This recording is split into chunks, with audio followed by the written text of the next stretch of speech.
tampilkan yaitu SPT yang seperti ini. Baiklah, cara pengerjaannya yaitu pertama-tama kita baca dulu SPT tahunan, sangat sederhana. Pajak penghasilan wajib pajak orang pribadi. Tahun pajaknya yaitu yang dari soal Saskia NPWP 00 sekian adalah seorang pegawai di PT Mahadewi sejak tahun 2017 sebelum menikah, namun menanggung biaya hidup ibunya merupakan pensiun dan guru. Dan bukti pemotongan PPh-nya yaitu di tahun 2019.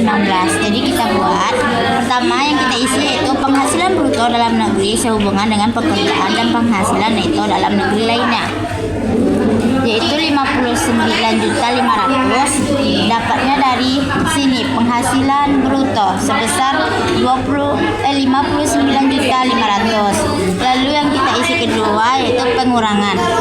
Pengurangannya terdapat dari biaya jabatan 2.950.000 dan iuran pensiun sejumlah 150.000. Jadi karena dikurang maka dapatlah hasilnya yaitu 3.100.000. Jadi kita isi di bagian sini di pengurangannya yaitu 3.100.000. Lalu penghasilan tidak kena pajak PTKP-nya kita golongkan menjadi TK0 karena Saskia adalah seorang pegawai Mahadewi yang sejak tahun 2017 belum menikah, namun memiliki tanggungan biaya hidup ibunya yang merupakan pensiunan guru. Maka kita letak di situ yaitu 54 juta karena dapat dari sini. PTKP-nya yaitu 54 juta. Lalu yang kita isi yaitu penghasilan kena pajak 1, 2, dan 3 yaitu terdapat dari sini.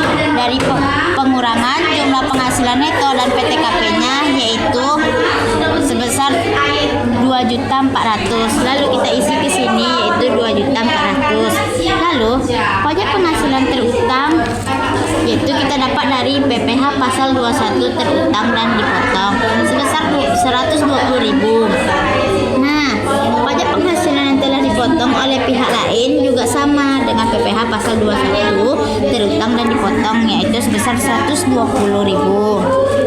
Lalu adapun pajak penghasilan ini kita strip aja karena kita tidak ada. Lalu kita bikin bagian PPh final dan pengecualian dari objek pajak. Yang pertama itu dasar pengenaan pajak penghasilan bruto PPh final terdapat dari sini. Menerima penghasilan berupa bunga tabungan dari Bank Mandiri sebesar 300.000 yaitu penghasilan final karena sudah mendapatkan buku. Lalu kita isilah di sini 300.000. Lalu pajak penghasilan final terutang tidak ada di sini. Jadi gimana sih cara mencarinya? Jadi begini, 120.000 dari pajak penghasilan terutang dan pajak penghasilan yang telah dipotong oleh pihak lain itu 120. Ditambahkan dulu 120.000 ditambah 120.000 dapatnya 240.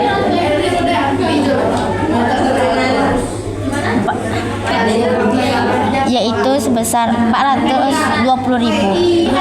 Baiklah, hasilnya itu 240.000. 240.000 dikurang dengan 300.000 dari dasar pengenaan pajak penghasilan bruto PPh final dapat hasilnya 60.000. Jadi kita letak 60.000 ini di pajak penghasilan final terutang. Selanjutnya penghasilan dikecualikan dari objek pajak tidak ada, jadi kita strip saja. Bagian C itu daftar harta dan utang. Yang pertama itu jumlah keseluruhan harta yang dimiliki pada akhir tahun pajak yaitu 29 juta. Dapatnya dari daftar harta milik Siska yaitu sepeda motor sebesar 19 juta, laptop 7 juta, smartphone 3 juta. Jadi di total dapatlah 29 juta. Jadi diletak di jumlah keseluruhan harta yang dimilikinya. Jumlah keseluruhan utang pada akhir tahun pajak tidak ada. Baiklah, segitu saja. Lalu kita baca. Dengan menyadari sepenuhnya akan segala akibat termasuk sanksi-sanksi sesuai dengan ketentuan peraturan perundang-undangan yang berlaku, saya menyatakan bahwa yang telah saya beritakan di atas beserta lampiran-lampiran adalah benar, lengkap, dan jelas. Kalau kita setuju, maka kita isi tanggal, bulan, beserta tahunnya itu tanggal 19 bulan 8 dan 2019. Di sini ada tanda tangan wajib pajak yaitu kita yang membuatnya yaitu Saskia. Lalu kita memberikan tanda tangan. Baiklah, segitu saja.